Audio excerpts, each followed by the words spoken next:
Dear students, class 12th की math subject में exercise 6.2 से रिलेटेड हम बेसिक कॉन्सेप्ट्स पढ़ते हैं इस वीडियो में। और हम पढ़ते हैं अवकलनीयता के बारे में। भी अवकलनीय क्या होता है? देखिए, जिस प्रकार से हम संततता की जांच करते हैं, सेम उसी प्रकार से हम अवकलनीयता की भी जांच करते हैं। और अवकलनीयता की जांच करने के लिए हमें दो सीमाओं की पर जांच करनी होती है। एक होती है आपकी दायीं सीमा और सेकंड होती है बाईं सीमा। दो प्रकार की सीमाओं पर जांच करते हैं। तो एक तो हम देखते हैं फलन का दायां अवकलज।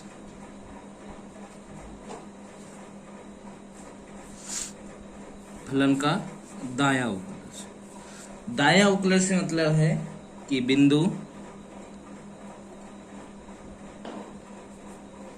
x बराबर a पर फलन fx का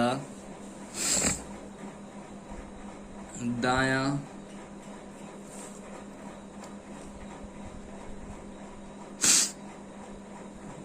अवकलज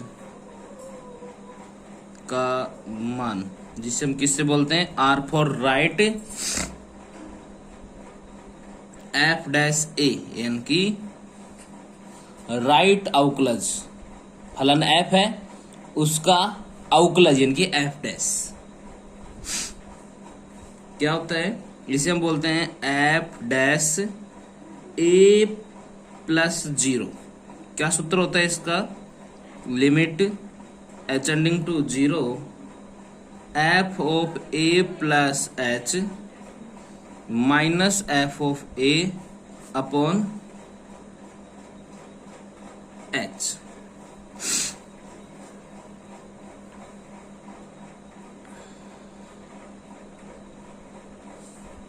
कब? जब h का मान 0 के बड़ा होता है। h का मान 0 से बड़ा होना चाहिए। नेक्स्ट हम देखते हैं फलन का बायां अवकलज कि बिंदु x बराबर a पर फलन fx का बायां अवकलज का मान। बाया का मतलब लेफ्ट, अवकलज का मतलब आर डैश ए।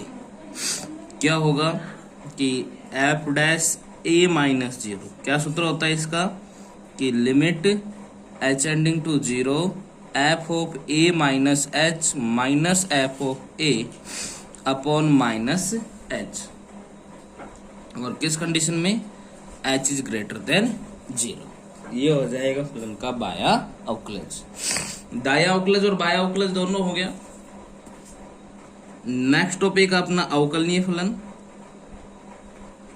अवकलनीय फलन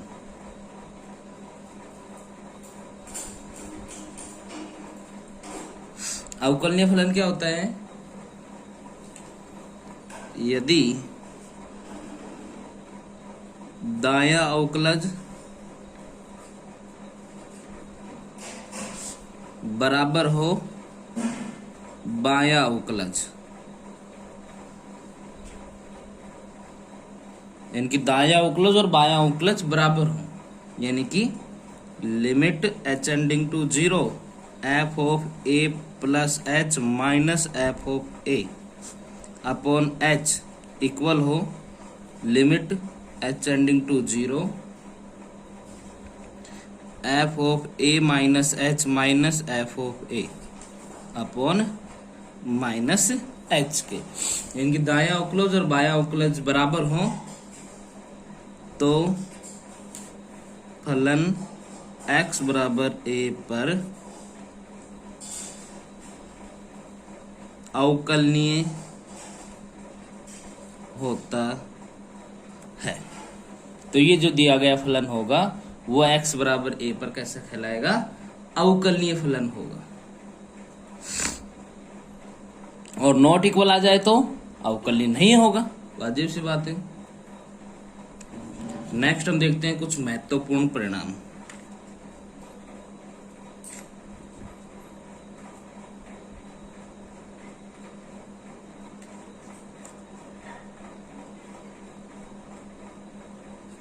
कुछ महत्वपूर्ण परिणाम, जिसमें पहला है कि प्रत्येक अवकलनीय फलन संतत होता है। प्रत्येक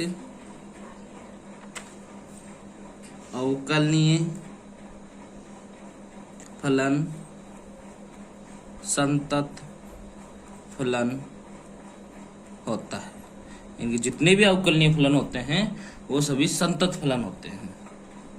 यानी कि प्रत्येक अवकलनीय फलन तो संतत होता है, लेकिन प्रत्येक संतत फलन अवकलनीय हो यह आवश्यक नहीं होता है।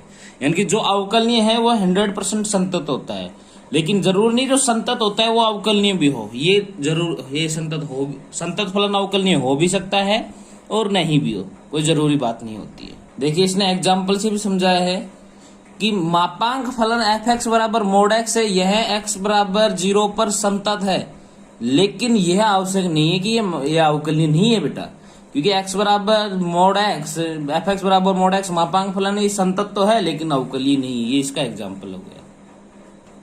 देखिए नेक्स्ट बात क्या बोली कि यदि कोई फलन संतत फलन नहीं है तो वह निश्चित रूप से अवकलनीय नहीं होगा। अगर संतत नहीं है तो 100% अवकलनीय नहीं होगा, लेकिन अवकलनीय नहीं है तो जरूर नहीं संतत हो या नहीं। इनकी अगर संतत नहीं है तो 100% आपका ऐसा होगा कि अवकलनीय भी नहीं होगा। नेक्स्ट कंडीशन ये है नंबर 3 पे कि अवकलनीय फलनों के योग, अंतर, गुणा, भाग तथा संयुक्त फलन सदैव अवकलनीय ही होते हैं। इनके अगर कोई फलन अवकलनीय है तो उनका योग कर दो, उनका अंतर कर दो, गुणा कर दो, भाग कर दो। इस प्रकार जो संयुक्त फलन बनते हैं वो सदैव कैसे होते हैं? अवकलनीय ही होते हैं। नंबर 4 है कि प्रत्येक बहुपदीय, चरघातांकी और अचर फलन होते हैं वो वास्तविक रेखा पर सदैव अवकलनीय होते हैं तथा लघुगणकीय, त्रिकोणमितीय और प्रतिलोम त्रिकोणमितीय फलन अपने प्रांत में अवकलनीय होते हैं। सबसे इंपॉर्टेंट बात यही है, इसमें आपको याद रखना है। इससे रिलेटेड डायरेक्ट क्वेश्चंस करेंगे कि जो प्रत्येक बहुपदीय फलन होते हैं, चरघातांकी फलन होते हैं और अचर फलन होते हैं। 3 बात होगी, बहुपदीय, चरघातांकी और अचर फलन, तथा लघुगणकीय लोग वाले फलन, त्रिकोणमितीय फलन और प्रतिलोम त्रिकोणमितीय फलन, ये सदैव कैसे होते हैं? अवकलनीय फलन होते हैं। आप डायरेक्ट लिख सकते हैं कि ये फलन अपने अवकलनीय फलन होते हैं। बहुपदीय, चरघातांकी, अचर फलन दिए तो वास्तविक संख्या रेखा पर, और लघुगणकीय, त्रिकोणमितीय और प्रतिलोम त्रिकोणमितीय अपने प्रांत में अवकलनीय होते हैं। धन्यवाद।